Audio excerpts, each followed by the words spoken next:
Hi, I'm Codie Elaine Oliver, wife, mama, CEO, and co-creator of Black Love. Listen, I'm so excited to announce my new podcast called My New BFF with Codie Elaine Oliver. That's right, fam. Join me as I talk to people who you know, people you should know, and people you're definitely going to want to get to know after our conversation. I love being able to get beyond what you see on social media or TV or whatever their public image is and really get to know a person. And trust me, we will be getting deep. I'm telling you, by the end of each episode, you'll understand why I want each of these people as my new BFF, and you'll be calling them your new BFF too. So keep an eye out on wherever you get your podcasts and get ready to join me as I find my new BFF.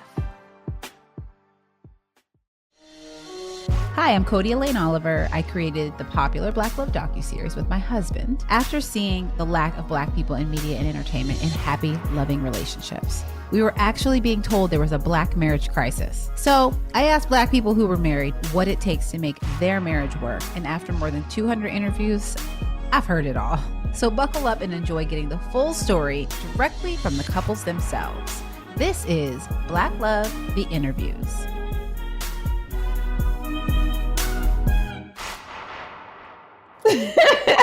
For me, I mean, it was very platonic. Like, basically what happened was we had a mutual friend that he was taking home. And so he was like, or my girlfriend was like, oh, do you need a ride home? We just live right around the corner from each other in New York. I was like, yeah, sure, that would be great. And so I was in the back seat, right, while the two of them were in the front seat. I just kept asking him a million questions. And he's like, who are you, Barbara Walters back there asking me all these questions? And, you know, I'm just inquisitive, curious, and it turned out that we knew a lot of the same people because he went to Howard and I'm from DC. I couldn't even see him. I mean, I was sitting in the back seat. So I literally was just making conversation. It was not until a couple years later, like once we were living around the corner from one another, we would see each other a lot. And we lived in the same neighborhood. So it turned out we both lived in Brooklyn, New York, and Clinton Hill, and right around the corner from each other. So, and that was a coincidence, I guess.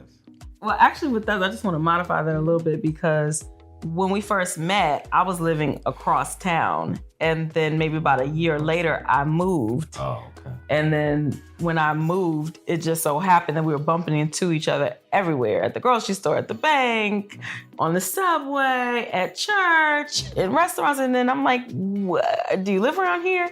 And then it turned out that we lived directly around the corner from each other. Exactly. Once I moved, yeah.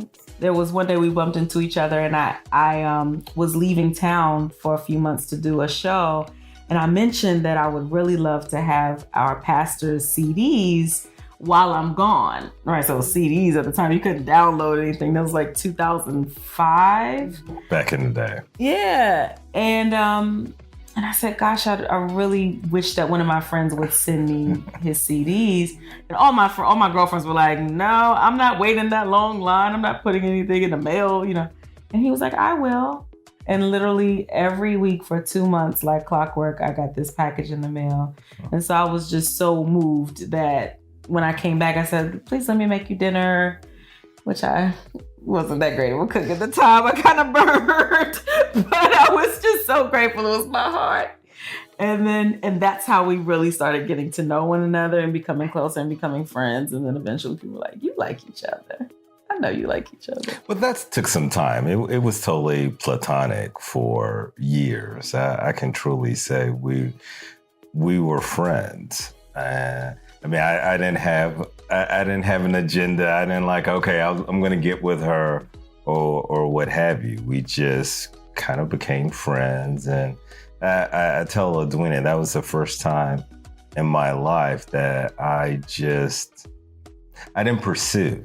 I didn't pursue a woman, and that woman just so happened to become my wife. Well, for me as a man, I think it was a very spiritual journey. I think it was a time where God had me in a bit of a consecration period. I think he was preparing me for, I feel like in a lot of ways he was preparing me or entering me into real manhood, to take responsibility for myself, my actions, and eventually someone else. Like Kelvin said, I mean, our relationship started very platonic. We were just friends, so we definitely weren't in this rush, right? As individuals. Yeah, but as an individual, for me, marriage is something I wanted eventually, right? But it wasn't something that I was, just in this place of anxiety. Like, I have to get married, I have to get married. I think that I didn't start feeling that until God revealed to me, that's your husband. Once I knew that that's the man that God is saying I'm going to marry, then it became, well, when? Well, how's that going to work out? Or, well, so how's this whole, relationship going to pan out and move into marriage? But literally prior to that, I think neither of us was really in a rush. We were, I think, both in very kind of personal development seasons where we were just really working on ourselves. Right.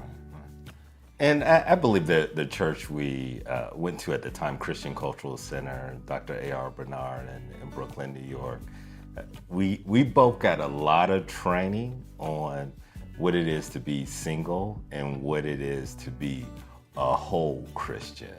So we, again, I think our focus was really on having a solid relationship with God and just working out the kinks in our own individual lives. I remember telling Edwina one time, I said, hey, but I think that's indicative of my relationship at the time with God. I said, hey, you know what? I really don't need anybody in my life. I just, me and God are good. And at that time, I really felt that way because my consecration was so strong with God. But I believe personally that's how it should be, that the woman and man should have a strong relationship with such a strong relationship with the Lord that sometimes God had to tap you and say, hey, let me give you a gift. For me, I think I was developing an attraction to him based on his character. So as we got to know one another, as I got to know him, at the time, I was kind of dating this other guy, but there were things that he would do that Kelvin would say, that's not character, that's not integrity, Edwina. And I think also growing up in a single parent home, there were certain things about men that I just was not educated on. And so to have a man on a platonic level just school me as far as what am I worth as a woman, right? You deserve this, you deserve that, you deserve that. And not in a flirty way, not in a I'm trying to push up on you way, but literally to say you're valuable, like you are a queen. And any man that's gonna step to you needs to be consistent. They need to be, have integrity. They need to have character. They, like this other guy was standing me up. He'd say, oh yeah, like at the last minute he'd call me and then, and say, yeah, let's get together. And then I wouldn't hear from him and I'd be all ready. And it's like, did you just stand me up? What's up? And so I just learned a lot from Kelvin. And as I got to know him more on a friendship level, I just realized how consistent he was. When he said, oh, I'll give you a call at 6:00.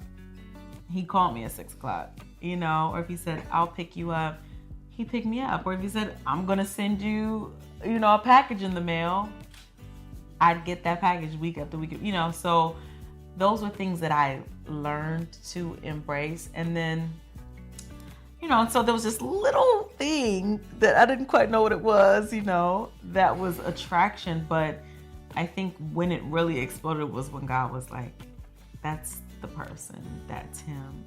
And and then it just kind of became this journey of what do you do when you have a revelation like that? And at the time we still weren't dating, so it's like, how do you hold on to that type of revelation while also continue to be friends with the person, even while you're maybe hoping for something more? I waited for a while, like it was a whole year, until one day I was praying and God said, he's praying about dating you. And And I'm like, whoa, okay. And so that whole week, I was just praying for him. And I was like, okay, God, well, whatever he comes to say to me, I just pray is from you. And sure enough, he ended up coming over at the end of the week. And he said, I've been praying about dating you. And I just tried to act like I had no idea. I was like, really? You have? And he said, yeah, and God told me no. Right. And I'm like, wait, what? Wait, huh? That don't fit into the story that I had, you know? But I had been praying that whatever he said, that it was from God. And he started crying. I started crying. And that was the first time that we actually shared with each other our attraction for one another, and that we really liked each other and what we had come to just honor about one another. But then we kind of had this barrier of God saying no. And so that really started this process. It was a very difficult process for me of, okay, now we've both shared that we like each other. Now both of our hearts are open. And now, for one reason or another, God is saying, don't date. And so I think, as far as process, I just really tried to trust God in that. I didn't know if it was a no. I didn't know if it was not yet. But I just tried to be as good as friend as I could. And the times that we did get close, and it was like, oh, okay, all right. So it was a lot of patience, a lot of faith, a lot of trust. And then I think it was a whole year. Another year went by until he was like, God gave me the go ahead to begin dating you. So it was our courtship was a process. Right. We had a long courtship. I think in total it was probably 8 years. We met in 2003, and I think we got engaged in 2011 and got married in 2012. So it was a process. I think the process mainly was for me. I think God had to do some things with my heart, with my character. I think he had to ready me. This is my first marriage, and I was definitely before I got saved. I was definitely in the world, and I did my thing in the world. But when God called me, I think he had to clean me up. He had to wash me up and shave me and all of that in my heart, and really get me ready to be a king, and to be a king with a queen. And that's not a microwavable process. It takes time, and it's a journey. And I think that was a real test for me too, when Edwina said, hey, I was praying and God said no, because I think God was asking me, will you be obedient? Will you consecrate yourself to me over anyone else, over sex or what have you? Because we were celibate, and Edwina's been celibate all of her life. So that took a lot of restraint and discipline and trusting God. But he made sure that the reward was big. Well, most of my doubting did not come in that year, actually, because we still remained friends. It was more so a thing of like maybe whiny with God, like, how come we're so great together? How come we can't be together? And then a year later we started dating, and then we dated for a year, and then we broke up. And that's when he was like, I'm not ready. You deserve so much more. I don't know when or if or what God's doing with me, but I know that we have to part. And so that was when I kind of went in this process like, God, I thought you told me that was my husband. How is it that now we're partying? And then during that time, I got a whole revelation like I'm supposed to move to California. And so my life started taking this other turn. But all along the way, God sent confirmation to me. So every time that I was willing to just say, you know what, this is just too hard. I don't know, maybe I didn't hear you right. He would send, in many cases, a perfect stranger to me and say, that man in New York that does this for a living, that looks like this, da da da da. Like they were so specific, and people were just prophesying to me in different parts of the country. And they were like, that's your husband. I'm like, okay, you've spoken and you've spoken again and you've spoken. Even this one woman in a nursing home that had like one eye, from the Caribbean, she's bitched over, and she's like, you're gonna be Mrs. Dickerson. That's what she said to me. Where did that come from? That literally God. He was sending me messages in all these different places. And so I knew I was supposed to hold on to this until it came to pass, at whatever time it came to pass. And it sort of culminated with, I was speaking in Texas, and I had never been to Texas before. And there was a woman that I encountered, and the first thing she asked me was, what'd you decide on, California or New York? And I'm in the middle of Texas. And I'm like, I'm sorry? She said, what'd you decide on, California or New York? I said, well, I just flew here from California. I'm leaving in the morning for New York, and I'm packing my things and sending them to California. She's like, mm-hmm. And then she starts describing all the things that are about to happen for me in the entertainment industry. And then she says, oh, and you have a partner in New York that you're supposed to reconnect with. And that person's going to be very influential in bringing about the plans God has for your life. Okay, nice to meet you. And that was it. And I was with a friend of mine at the time, and she said, whatever happened to that guy you were dating in New York? I said, who, Kelvin? She said, yeah. I said, we've been broken up for a year and a half. She said, I don't know. That's who came in my spirit when that woman was talking to me. Within 7 days, Kelvin and I were back together. And I was moving to California. What's up, guys? This is Anthony Clark. And I'm Melanie Clark. And we've got some exciting news for you all. Now, most of you know us from season 4 of the Black Love Doc, but what you might not know is that Anthony and I have been successful life and relationship coaches for over 20 years. That's right. And we're bringing our revolutionary style to our brand new podcast, The Amazing Clarks.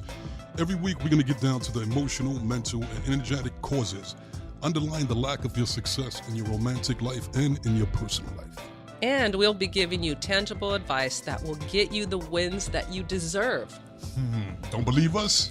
Tune in each week, and I guarantee you that you're going to find out right away why we have an industry-shattering 90% client success rate. So make sure to keep an eye out for our brand new podcast, The Amazing Clarks, coming up on March 16th on Apple Podcasts, Spotify, and wherever you listen to your favorite podcasts. I don't think we had the. I don't think we ever had the conversation about celibacy. For me, I was part of which I'm still a part of, a men's group, a Christian men's group, and that's just the way, that was our lifestyle. Yeah. And I just knew that was Edwina's lifestyle. I mean, that doesn't mean that I'm not saying, hey, we're a human. I'm not saying there wasn't a sexual attraction there, but yeah, it was just, that's the way we knew, that's the way God wanted it. And two, I think in our own right, we were holding out because we knew God had something good in store for us. Hi, everyone. I know you're enjoying hearing from this couple, but I had to take a minute to answer a question we always get asked. Where can I watch the Black Love docu-series? Where can I watch Black Love shows like Couch Conversations, Doula Dads, Male vs. Man, Moms with Coffee? Well, Tommy and I created a solution. The Black Love Plus app is available to download now for free, thanks to our friends at Target, and it includes all your favorite Black Love content, including some of our live events that you might have missed, filmed for you and available now on Black Love Plus. You can download it wherever you get your apps, Apple TV, Roku, your Android, your iPhone. Just do it today. Download the Black Love Plus app.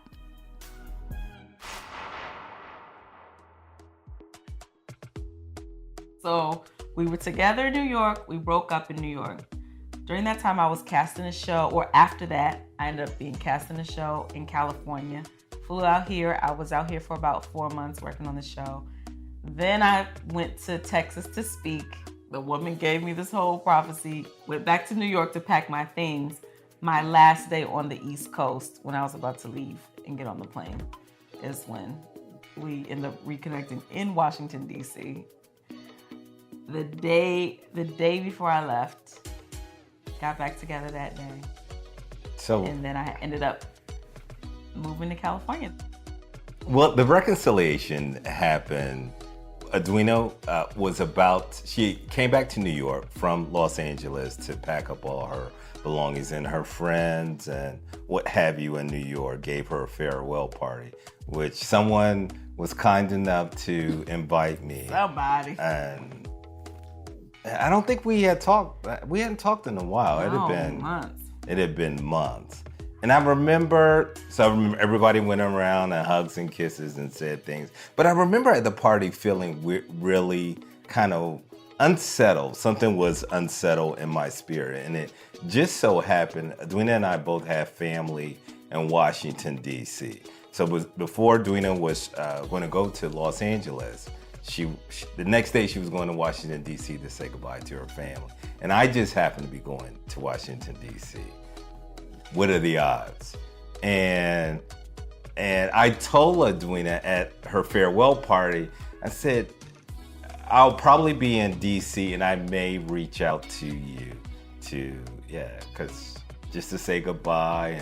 And that was, my intentions were really to just say goodbye and wish her farewell and much success in her career. Do you want to pick up from there? Well, yeah, because when he told me that, it's like I had such a guard up because it had taken so long to just get over him. You know what I mean? That I'm like, if he just comes over to be like, peace, it was nice knowing you, have a good life, it will break my heart, right? So I was like, I can't. So really when he called me, when he got to DC and he was like, I'd love to see you. At first, I was like, no. And my mom is the one who was like, you don't know what he's gonna come say. You should let him come over. It was Thanksgiving Day. It was Thanksgiving. You should let him come over. And I was so torn because I'm leaving town tomorrow morning. I'm moving. And I didn't want to reopen this Pandora's box of emotions, you know? And I finally did. I just stepped out on faith. I said, okay, he can come over. And you know what, Kelvin? Oh, now I'm on the spot. What happened? Let's see. I remember I wasn't sure when I got into DC. I still wasn't sure whether I was going to go over there or not go over there. But I really wanted to bring closure to just that chapter. So I ended up over there and we were just talking. And I think I apologized that things didn't work out in our relationship. And I just paid her a lot of accolades. And I don't know. I kind of blacked out after that. And now you're married. And now married. Yeah, that's my story. Yeah. It was funny though because by the time God brought us back together, it was almost like we picked up where we left off. Right. Exactly. You know, and I think that's the amazing thing just about following God's steps for your life. Like sometimes it can feel like there's a delay or there's a wait or. You know, I know that there's a lot of women that really want to be married, a lot of men that really want to be married, right? And so sometimes you don't trust God's timing. It's like, well, sure. I need to make things happen and I got to make things happen. And I feel like there's a point where if you just trust him and you keep walking in the path that he's laid out for you, it's going to lead you to exactly the place where you've been praying to go and where he's been promising to lead you. It may not be in your right time, but it's always worth the wait. Right. Oh, I came back. They gave me some smelling salts, and I came back. So I mean, exactly. So we, as Edwina said, we just picked up where we left off, and we started talking, laughing. You want some food? Family was there. Then we ended up going over to my family's house, which they have, and it was a party, hanging out. Oh, everybody was like, "Oh, y'all are together. Y'all are an item." So. Edwina was flying out. I think she had a red eye out to LA that morning. So we were together pretty much all night. And then somewhere in the wee hours of the morning. Elaine went on me. Yeah, I think we were in the car and I kissed her and we were back together. And 3 hours later, I took her to the airport and we did a long distance relationship like that for years. I feel like in our culture, sex is like God, right? Like sex is everything. Like the notion of celibacy or the notion of waiting, the notion of abstaining from sex is for some people so unimaginable. For me, it never was, right? So I just never had that experience of, oh my God, I can't do this anymore. I can't do it. And maybe because it was a lifestyle, right? It was just one of those things. Like, I grew up believing you have sex when you're married. That's for married people. So I looked forward to being married. I looked forward to having sex in the covenant of marriage, but it wasn't something that I was just looking all over to do without being married, you know? And so for me, but it was different because Kelvin and I came from very different backgrounds. I was a virgin, Kelvin was not. So, you know, I don't know if that was something that was like, oh my God, this was so hard for me, or if it wasn't. Well, for me in celibacy, especially when we had the long distance relationship, I think that's what the consecration period was all about. I remember, because I was sexually active, very sexually active before I got saved. And I remember saying to God, it ain't no way, like no, there's no way I cannot have sex. I never saw that for myself, but throughout the years of just drawing closer to God, I think I learned as a man that I can control my desires, and when you learn that as a man, that's power, right? Because hey, I think everybody can say we can hide behind sex. So you can have sex with someone and you still not know them, or you not know what's going on. So Edwina and I were in a space where we were forced to.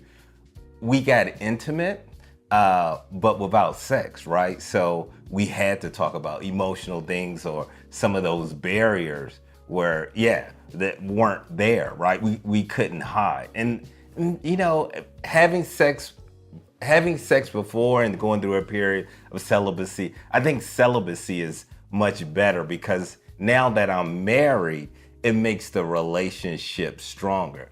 Hey, I'm gonna keep it real. If I can keep it in my pants as a single man, I can definitely keep it in my pants as a married man.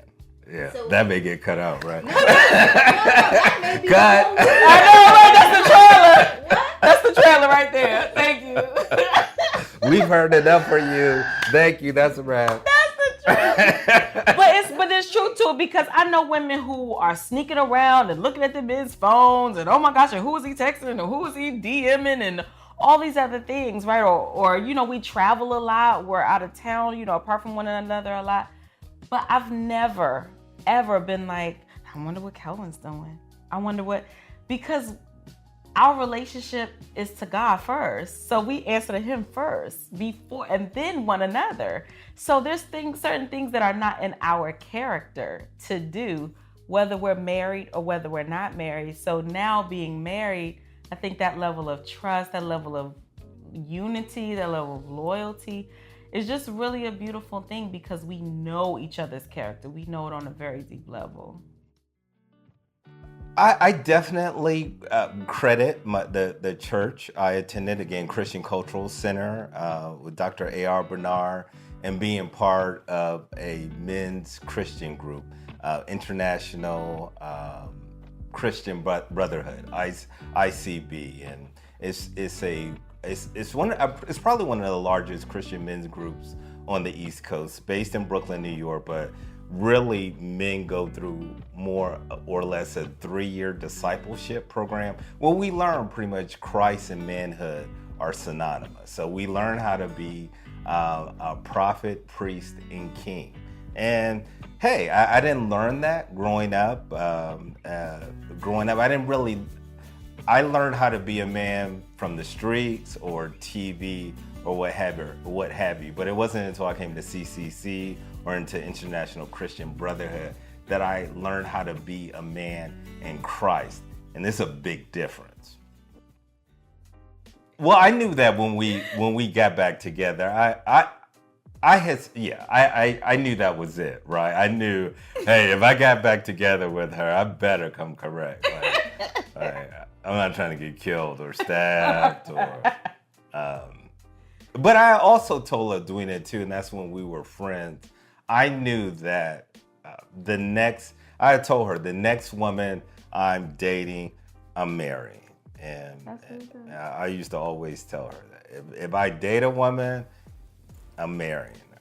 And that happened to be Edwina. I knew it was time. When do I know it was time? For me, I knew it was time. I think I was scared. And I think I was scared out of my mind, right? Marriage is going from being single to being married is frightening for a man. I don't care what any man is. It's just frightening. Especially it was my first time. Because I'm like, okay, am I going to be able to do this? Am I going to be able to carry it? Not only carry myself, can I carry someone else? Yeah, it was. But for me, I felt like God was a father and he said, you're ready. Even if I didn't think I was ready.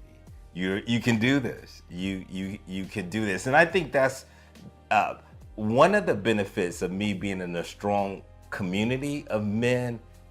They confirm that I'm ready. And that helped me. I can't say like I did it on my own. When you look at me, you look at 50 men behind me. You look at 50 men supporting me in my ear. So they help me to hold me up so I can propose. And even now in being married. Now that I'm married, do I still have fear? Yes, I think yes. I mean, but and this is so great that's why having a good singlehood, I believe, prepares you for a good marriage, because this marriage is not based on me. It's not based on me. And that is such a release. It's based on God, right? I can lean into him. We don't keep our marriage together. God keeps it together. And I have an accountability to God, and Edwina has an accountability to God.